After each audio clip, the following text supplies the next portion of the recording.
total performer ng Bicol, Mr. Sensitive songwriter ng Norte, at ang sultry vocalist ng Laguna.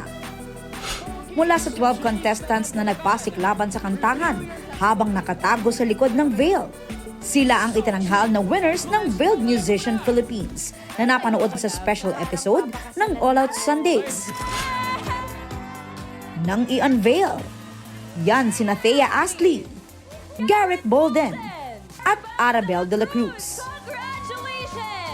Right after the contest, nakapanayam ng GMA Integrated News ang tatlong Kapuso singers na overwhelmed sa kanilang pagkapanalo at sa kakaibang singing competition experience.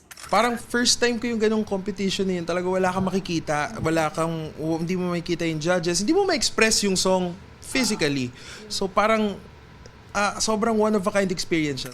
Nagsilbing judges sina Julian San Jose, Mark Bautista at Rita Daniela. At guest judge si Tiffany Young na mula sa K-pop group na Girls' Generation. Sina Thea, Garrett at Arabel ang kakatawan sa Pilipinas sa World Cup Final sa South Korea at ipalalabas sa SBS. Doon makakalaban nila ang representatives mula sa iba't ibang bansa sa Asia. Partner din ng GMA Network sa Veiled Musician Philippines ang Korean entertainment company na Canverse.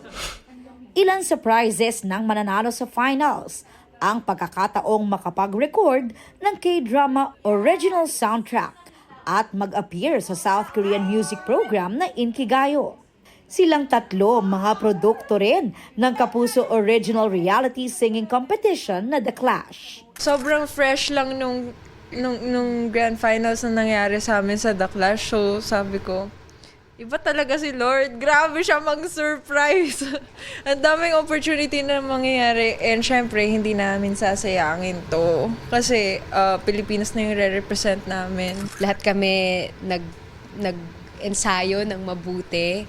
At syempre ngayon na madadala na namin yung mga boses namin on an even bigger stage, on the global stage, mas lalong paghuhusayan pa namin yung pagpe-prepare to be worthy of the opportunity that has been given to us. Aubrey Carampel, nagbabalita para sa GMA Integrated News. Pinasaya ng ilang Kapuso at Sparkle artists ang 25 pediatric patients sa Art Gap Gives Back event ng GMA Network. Nagkaroon ng art therapy at gift giving para sa kids ng Little Ark Foundation. Ito na ang ating special guest, Ate Shuvi! Present sa event si former PBB Celebrity Collab Edition housemate Shuvi Etrata. Chika ni Shuvi, hindi talaga niya pinalampas ang pagkakataon na makabonding at mapangiti ang kids kahit galing siyang shooting.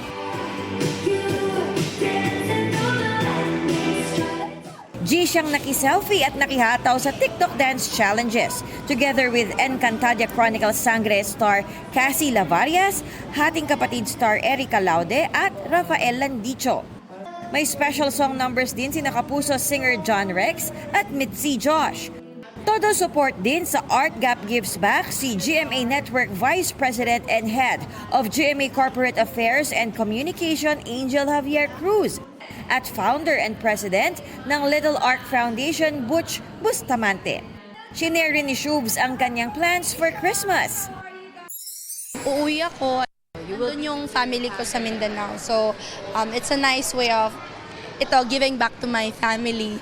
So, excited ako na ma-share sa kanila yung blessings na natanggap ko dito sa Manila. Gayunman nalungkot si Shuvi para sa kanyang mga kababayan sa Cebu na nasa lanta ng sunod-sunod na kalamidad. Sa Bantayan Island ako lumaki pero nagstay ako in Liluan. Na-shock ako na hindi naman talaga yung binabaha. So nung nakita ko yung mga videos sa social media na sobrang sinalanta and they're asking for help, doon ako medyo na heartbroken. I'm in the situation or the position right now na kaya kong tumulong. Kaya ko, Lord. Thank you, Lord. Thank you, Lord. Kasi meron akong chance ngayon na tulungan yung mga kapwa ko Cebuano. Dumalo naman si Shuvi sa first fan meet niya nitong weekend. Present dyan ang kanyang proud parents na sina Michael at Jorena Etrata. Teary-eyed din si Shuvi habang nagpapasalamat sa suporta ng kanyang fans. Naki-showdown din ang Nation's Darling sa sarili niyang mascot na si Shuvi-Doo. Athena Imperial nagbabalita para sa GMA Integrated News.